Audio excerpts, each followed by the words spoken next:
12টার কাছাকাছি সময় যখন সে আসলো, এই অবস্থা দেখার পর তার সাথে আমার নানার বাসার কাছে ছিল, ওনার মামারে ফোন ধরতে আমার সরাসরি আসলো, এসে এই অবস্থা দেখা তখন আমরা দেখলো যে নাই। তখন আমার সাথে সাথে ট্রিপল নাইনে ফোন দেওয়ার পরে ওনারা 1-1.5 ঘন্টা বা 2টার কাছাকাছি সময় ওনারা আসছে আর কি। আচ্ছা সাবিক ভাই, আর কারো কিছু আপনার যে লাশটা মানে উদ্ধার করতে কটার দিকে?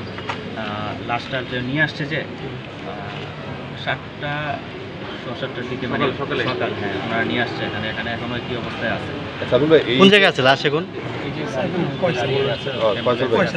ফয়সাল ভাই, এই যে আমরা দেখলাম যে কয়েকটা ফেসবুক পেজ এবং বিশ্ববিদ্যালয়ের পেজ এই যে বলছে যে পারিবারিক কলহ, আপনাদের কি কোনো পারিবারিক কোনো এরকম কনফ্লিক্ট ছিল? আমাদের পারিবারিক কলহ আমাদের নানার বাসার কাছে, আমাদের মানে দুই মামারা থাকে, কাছাকাছি আত্মীয় স্বজনরা থাকে, যার সেপারেট অনুযায়ী মানে কারো অংশে কেউ না কোনো পারিবারিক দিনে কোনো দ্বন্দ্ব বা কলহ থাকার আসলে ওইভাবে আমার জানা মতে নাই। আপনারা এরকম মানে কাউকে সরাসরি যে কিছু ব্লেম বা এরকম কিছু করে এরকম আমাদের মনে হচ্ছে না।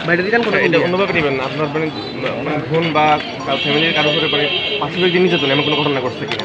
লোগোটা পাশবিক নির্যাতন বলতে ওই যে আঘাতের চিহ্ন আছে, শরীরে একটু আঘাতের, আমরা চিনি বা একটু হাতগুলা কালো, মানে এগুলো ছোট ছোট কালো। এটা আপনার মানে কার মানে বোনের? আমার বোনেরও এরকম মানে মুখের দিকে একটু মানে এরকম এই অংশ একটু মানে আঘাতের প্রাথমিকভাবে যেগুলো দেখতে বোঝা যায়।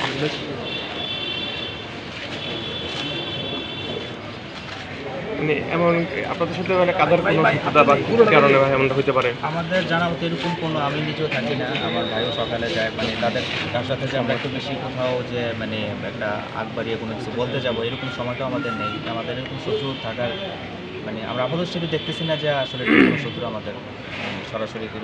সিসিটিভিতে একটা মুরব্বীর দেখা গেছিল আসা যাওয়ার, এই মুরব্বীকে আপনি চিনেন? এই মুরব্বীর ফেসটা আমি ভালো করে দেখি, মানে আমি যদি সিসিটিভি দেখছি, আমি ফেসটা ভালো করে দেখিনি, আমি মানে বলতে পারতেছি না চিনি। সে দেখা গেছে যে মানে ওনার সিসিটিভি ফুটেজটা আমি নির্দিষ্ট সময় পর অফ করে, কারণ এটা স্কুল অফ হয়ে যায়, ডিচি স্কুল, তো স্কুল অফ হয়ে গেলে ওনার ক্যামেরাও অফ, তো ঠিক বের হওয়ার যে আসলে মানে টাইমিংটা ওইভাবে মানে উনি মানে গেছে দেখছেন, বেরোতে দেখেন না? বের হইতে আমি যদি পুরো সিসিটিভিটা আমি মানে ব্যস্ততার কারণে দেখতে পারিনি, তবে আমি একটা দেখছি যে উনি 12টা বা 15টা এরকম যাচ্ছে। আচ্ছা, আর স্কুল মানে বন্ধ হওয়ার পরে সিসিটিভি ক্যামেরা বন্ধ হয়ে যায়? আমরা গত রাত 1:30-2টার সময় ট্রিপল নাইনে একটা কল পেয়েছিলাম যে কালিয়াজুড়িতে আনন্দ পাঠশালা স্কুলে ওখানে একটা দুটো লাশ আছে। আমি গেছিলাম, আমার সার্কেল স্যার গিয়েছিলাম, যে দুতলার দিকে দুটো লাশ, দুই রুমে মা আর মেয়ের লাশ পড়ে আছে। মেয়ের বয়স 23-24 হবে, আর মার বয়স 40-45 অনুমান আর কি। আর দু ছেলে তারা বাইরে থাকে, ঢাকা থেকে তারা 11:30টার দিকে আসছে। এসে তারা 1:30 ট্রিপল নাইনে ফোন দিয়েছে যেখানে হত্যাকাণ্ড হতে পারে। আমরা গেছি, যে আজ কিন্তু লাশ পড়ে আছে। প্রাথমিকভাবে ধারণা করছে একটা হত্যাকাণ্ড আসলে, নাহলে আমরা লাশ উদ্ধার করেছি, আইনগত ব্যবস্থা গ্রহণ করেছি। আর তার ছেলেরা মামলা মোকদ্দমা করে প্রস্তুতি গ্রহণ করছে। আর হত্যাকাণ্ডের সাথে জড়িত আছে কিনা, কীভাবে হত্যা হলো, এটা আমরা তখন সবকে বলতে পারবো আসলে, যেহেতু লাশের গায়ে আমরা কোনো বড় আঘাতের চিহ্নও পাইনি, বা এই মেয়েটা রেপের শিকার হয়েছে কিনা তাও আমরা জানি না। এটা ময়নাতদন্ত করে জানতে পারবো যে আসলে হত্যাকাণ্ডের ভূত রহস্যটা কী, কারা জড়িত বা অন্য কিছু আছে কিনা, এটা জানা যাবে। আর বিছানার উপরে একটা রুমে একটু রক্তের দাগ দেখা যায় আর কি। আসলে শরীরে রক্ত বলা যাচ্ছে না, এটা আসলে এটা হয়তো মেয়ে মানুষের অন্য কোনো রক্ত হতে পারে আর কি। আর তার মায়ের চোখে একটু রক্তের দেখা যায়, রক্তের মতো দেখা যায়।